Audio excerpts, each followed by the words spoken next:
Hello everyone, আজকে ধান নিয়ে 10 লাইনের একটি রচনা শেয়ার করছি।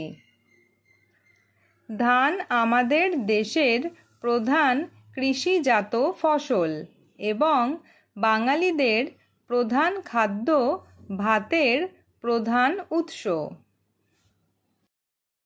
ধান গাছ সাধারণত ঘাস জাতীয় উদ্ভিদ এবং এটি মূলত বর্ষাকালে বেশি চাষ করা হয়।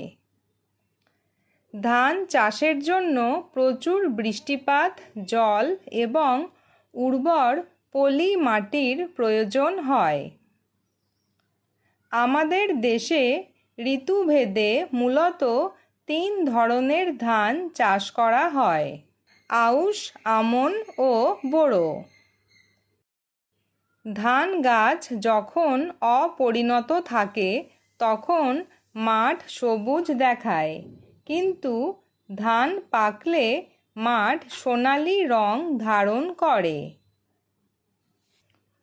বাংলার কৃষকরা হাড় ভাঙা পরিশ্রম করে রোদে পুড়ে ও জলে ভিজে মাঠে ধান ফলান।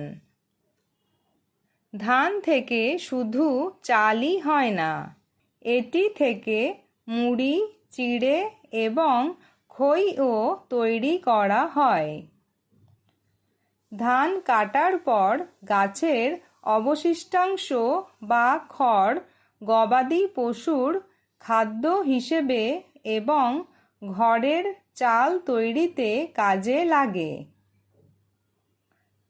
নতুন ধান ঘরে ওঠার আনন্দে গ্রাম বাংলায় প্রতি বছর নবান্ন উৎসব পালিত হয়।